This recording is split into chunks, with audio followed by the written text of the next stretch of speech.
अमीर बेटी का सौदा। अमीर बाप की बेटी शिल्पी को मुकेश पसंद होता है, लेकिन दोनों के बीच हैसियत की दीवार खड़ी होती है। और फिर कहीं नौकरी कर लो ना, क्या हमेशा ये लोहे की सलाखों के पीछे भागते रहते हो? कितनी मेहनत करते हो। शिल्पी, नौकरी से कुछ नहीं होगा। तुम लोगों की हैसियत तक पहुंचना है तो अपना ही बिजनेस करना पड़ेगा, वरना तुम्हारे पापा किसी और से तुम्हारी शादी करवा देंगे। अच्छा, ऐसे किससे करवा देंगे? मैं तो तुमसे ही शादी करूंगी। बोल दिया तो बोल दिया, बस। मुकेश उस बेचारी को समझाता भी तो क्या। दुनिया के रीति रिवाजों से काफी दूर थी शिल्पी। भले ही बड़े बाप की बेटी, लेकिन सादगी इतनी कि क्या कहना। बेटा शिल्पी, कल तुमको देखने लड़के वाले आने वाले हैं, तैयार रहना। मैंने तुम्हारी माँ को समझा दिया है। घर के सारे नौकर चाकर को वो समझा देगी कि स्वागत कैसे करना है। कैसी बात कर रहे हैं पापा? मैं तो मुकेश से प्यार करती हूँ, उसी से शादी करूंगी। मैंने आपको बताया था ना। मुकेश किसका बेटा है? वो स्टील किंग सिंघानिया का, या वो जो बड़े ज्वेलरी वाले हैं मेहता, उनका? नहीं नहीं पापा, वो अपना ही काम करता है, लेकिन एस्टेब्लिश नहीं है अभी।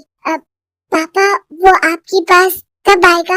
जब कुछ बन जाएगा। आप प्लीज थोड़ा सा वक्त दे दीजिए। पिता को शिल्पी की बात पर गुस्सा आ जाता है। वो उससे कुछ नहीं कहते और शिल्पी की माँ के पास जाते हैं। ये संस्कार देकर बड़ा किया तुमने शिल्पी को, और कैसे मैं किसी भिखारी के साथ उसकी शादी कर दूं? कौन है ये मुकेश? मैं जानती हूँ, बड़ा ही होनहार लड़का है। शिल्पी से बहुत प्यार करता है और शादी करना चाहता है। अरे ऐसे कैसे मैं किसी से भी अपनी बेटी की शादी कर दूं? कोई भी उठकर आए और कहे कि मैं शादी करना चाहता हूँ तो मैं शादी कर दूं? कान खोल कर सुन लो, कल उसे अच्छे से तैयार कर देना, क्योंकि जो लड़का मैंने देखा है शिल्पी के लिए, वो करोड़पति घर का बेटा है, समझी? लाख मना करने पर भी शिल्पी को उस लड़के से मिलवाया जाता है जो उसके पिता ने उसके लिए देखा था। देखिए, मैं किसी और से प्यार करती हूँ और उसी से शादी करूंगी। ये तो बहुत अच्छी बात है कि तुम किसी और से प्यार करती हो, क्योंकि मैं भी किसी और से प्यार करता हूँ। लेकिन शादी तो हम दोनों को ही करनी होगी। जानती हो ना, ये बिजनेस और ये सारा कुछ। शिल्पी को समझ में नहीं आता कि वो क्या कह रहा है, लेकिन वो समझ जाती है कि वो लड़का भी किसी और से प्यार करता है। पिताजी, वो भी कह रहा था कि वो किसी और से प्यार करता है। हाँ तो करने दो ना, हमने तो नहीं रोका। तुम अपना देखो, शादी के लिए हाँ कर कर गया है वो। लेकिन क्यों? अरे वो और मैं दोनों ही एक दूसरे से प्यार नहीं करते, फिर शादी क्यों कर ले? पापा, एक बार सिर्फ मेरे कहने पर आप मुकेश से मिल ले। पिता शिल्पी के कहने पर फॉर्मेलिटी के लिए ही सही, लेकिन मुकेश को घर बुला लेते हैं। देखो, ज्यादा वक्त नहीं दे पाऊंगा। ये बताओ कि शादी के बाद कहाँ रखोगे उसे?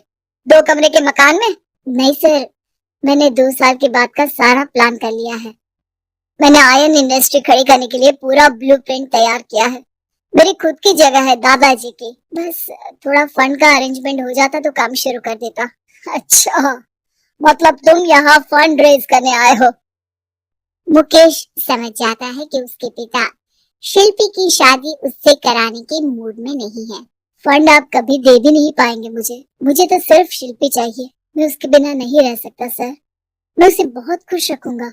वो तो हर पति का धर्म होता है। वो तो मैं किसी से भी उसकी शादी करा दूं, वो उसे खुशी रखेगा।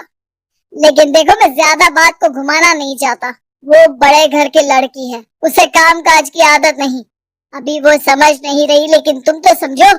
मैं किसी भी हालत में शिल्पी की शादी तुमसे नहीं करवा सकता। मुकेश पिता से लाख मन्नत करता है, लेकिन वो नहीं मानते। शिल्पी की शादी उस अमीर लड़के से हो जाती है। शादी के बाद क्या हम लोग मेरी माँ के घर चले? मुझे उन लोगों की बहुत याद आ रही है। हाँ, जाओ जाओ। वैसे भी आज मैं अपनी गर्लफ्रेंड के साथ मसूरी जा रहा हूँ, तुम जा सकती हो। कैसी बात कर रहे हैं? अब हम लोगों की शादी हो गई है, आप कैसे किसी और लड़की के साथ जा सकते हैं? अरे मैंने तो तुम्हें शादी के पहले ही बता दिया था कि मेरी कुछ गर्लफ्रेंड्स हैं। अब प्लीज ये टिपिकल बीवी वाला रोना धोना शुरू मत कर देना।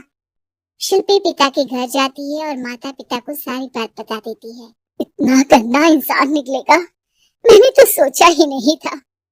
अरे क्यों कराई मेरी फूल जैसी बेटी की शादी ऐसे घर में। और तो क्या हो गया, शुरू शुरू में हर घर में ऐसा होता है, धीरे धीरे ठीक हो जाएगा। और वैसे भी उन लोगों के साथ हम लोगों की एक बड़ी डील फाइनल हुई है, समझी? उन लोगों से रिश्ता बनाकर रखो, तभी पैसों की बारिश होगी। पापा, अब समझ में आया कि आपने मेरे साथ ऐसा क्यों किया।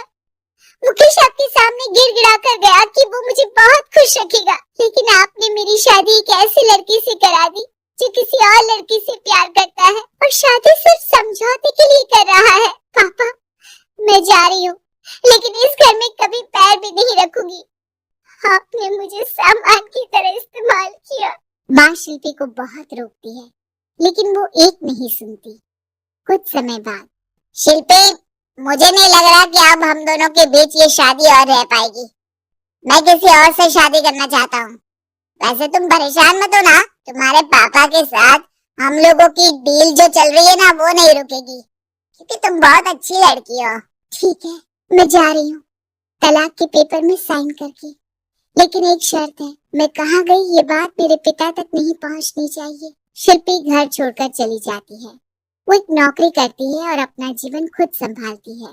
लेकिन एक दिन, शिल्पी जी, आपसे मालिक मिलना चाहते हैं। मुझसे क्यों? शिल्पी मालिक के कमरे में जाती है, जहाँ सामने मुकेश होता है। अरे आपको देखकर बहुत खुशी हुई, बहुत बड़े आदमी बन गए। थैंक्स, पर तुम्हें नौकरी करने की क्या जरूरत पड़ गई? मैंने तो सोचा भी नहीं था कि तुम मेरी शिल्पी होगी। तभी वहाँ शिल्पी के पिता आ जाते हैं। शिल्पी, तुम्हारे बारे में माँ से पता चला। घर चलो बेटा, मुझे माफ कर दो। मुकेश, मैं यहाँ अपनी कंपनी के काम के लिए आया हूँ। तुम्हारी कंपनी की डील अगर हमें नहीं मिली तो हम बर्बाद हो जाएंगे। वैसे अब तुम चाहो तो शिल्पी की शादी मैं तुमसे कराने को तैयार हूँ। बस करिए पापा, ये क्या सौदा लगा रखा है आपने? जिस कंपनी से आपकी डील हो, अपनी बेटी की शादी उसी के घर करा देते हैं। शिल्पी मुकेश से माफी मांगती है और वहां से जाने लगती है कि मुकेश उसे रोक लेता है। रुको शिल्पी, ये सब कुछ तुम्हारे लिए है। ये कंपनी, ये नाम सिर्फ तुमसे शादी करने के लिए ही खड़ा किया था। मैं आज भी तुमसे बहुत प्यार करता हूँ।